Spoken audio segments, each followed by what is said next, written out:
Too easy, come on. Give them a question. It's too late. That's right. You should have said something much more controversial. Exactly, yes. Okay, we'll move on to the Lyttleton Port Recovery Plan, and I assume that Mr Turner would like to move that and that Mr Scandrett would like to second it. Is there any sort of preliminary comment that staff would like to make, or Do you want to make any comments now to start with? are there any preliminary comments you'd like to make, or?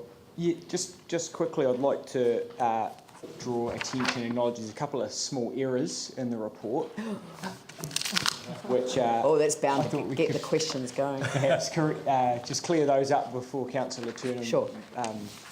So on page 73, Yep.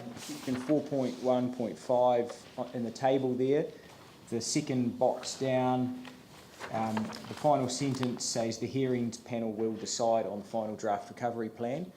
The hearings panel, it should read, the hearings panel will make recommendations to ECAN, and ECAN must consider those but is not bound by them. And also on page 76, at the very bottom of the page, section 5.3, says the bulk of the cost of preparing the recovery plan sits with ECAN. It actually sits with LPC, and Sarah and ECAN have a smaller portion of that.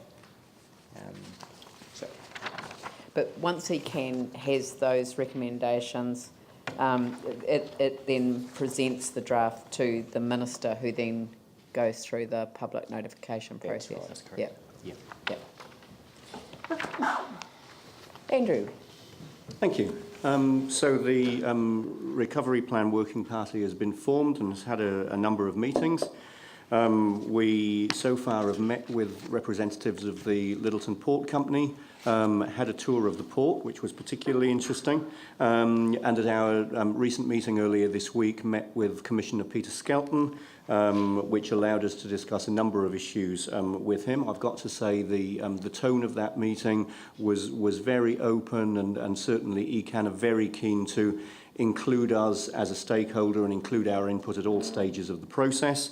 We had some very good conversations around timelines so that we can effectively feed into the work that they're doing, and in particular work around the correlation between the work in our own district plan review, the commercial chapter in Tranche 1, and the Tranche 2 work on the port zone, and alignment with that with the recovery plan as well. So certainly that meeting was very constructive, and I think it's fair to say the working group were quite comfortable with the tone and the contents of that meeting as well.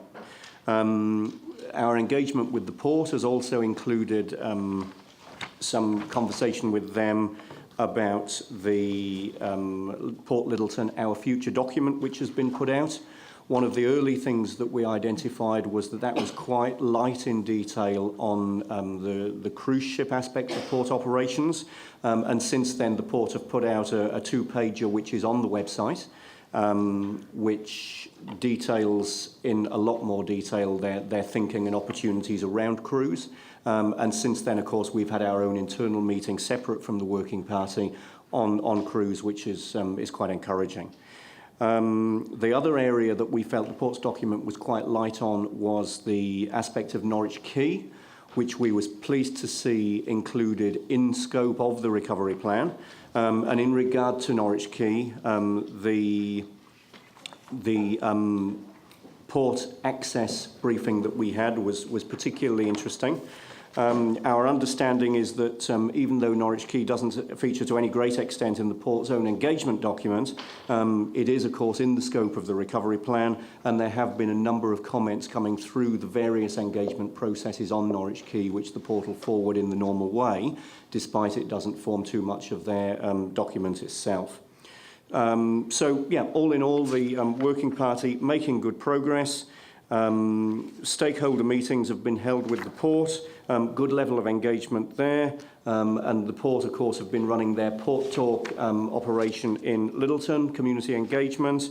And I would again reiterate to all stakeholders and community members that haven't as yet engaged with the process that this is the opportunity to do so, and the first stage of engagement finishes on the 22nd of August. So really there's limited opportunity for people to have their say in this first part of the process.